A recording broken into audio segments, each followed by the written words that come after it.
Sunday. I was gonna play Net Critters all weekend. But yesterday Mom said the amount of time I'm spending playing that game is unhealthy and that I had to interact with a real live person. So I called up Rolly and asked him to come over, even though I was still a little bothered by the whole skipping thing.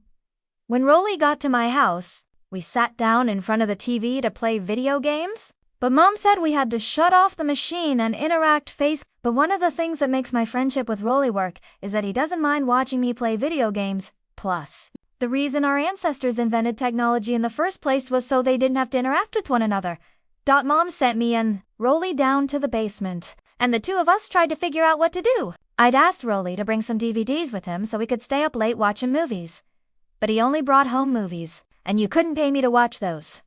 Mom brought us down some wacky sentences books, where you fill in the blanks to create funny phrases.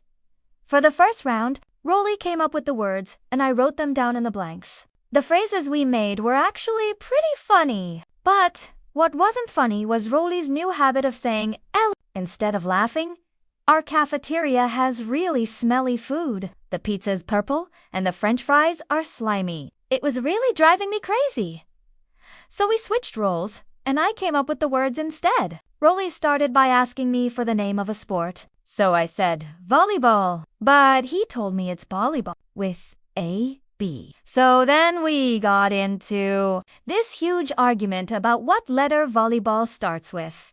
I found a dictionary and handed it to Rolly and told him to look it up himself. But instead of flipping to the letter V, Rolly read every single word in the B section. And when he couldn't find volleyball, he started over from the beginning.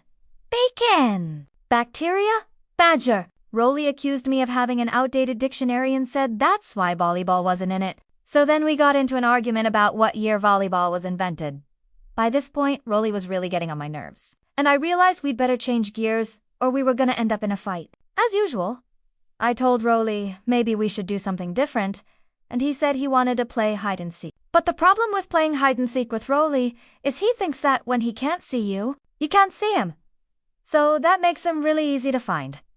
I decided we just needed a break from each other. So I came up with an idea. I told Rolly we were going to see who was braver, me or him, and we stepped out the sliding glass door. Each of us had to walk into the woods and write our name on the tree fort we built last summer, and whoever chickened out was wrong about volleyball and had to call the other guy sir for the rest of his life. Rolly seemed to think that was a fair deal. I told Rolly I'd go first, and I walked into the woods. But as soon as I knew he couldn't see me, I ran around to the front of my house. There's no way I was going to go into those woods by myself at night. I had written my name on the tree fort when me and Rolly built it over the summer. And that's the reason I came up with the dare. I walked in the front door, made a bowl of ice cream, and relaxed for a while. And I have to say, some time to myself was just what I needed. Once I finished my ice cream, I walked around the side of the house, rubbed some dirt on my face and clothes, then came running out of the woods. There was a big dog or a bear or something back there, but luckily I outran it. I probably shouldn't have added that last part, because Rolly totally gave up on the dare after that. Can we please go inside now, sir? Anyway, that break was just what the doctor ordered, and the rest of the night was argument-free. This morning my family headed to church, and Rolly came with us. I don't think Rolly's family really goes to church that much, so he's not used to all the rules about what you're supposed to do and when, so I always have to tell him when you need to kneel and stand and all that. Toward the end we all did the peace be with you part, where you're supposed to shake everyone's hand. I said peace be with you to Rolly, but he started giggling. I think he must have thought I said peace be with you, like the vegetable. Peace be with you. No, peace be with you. He.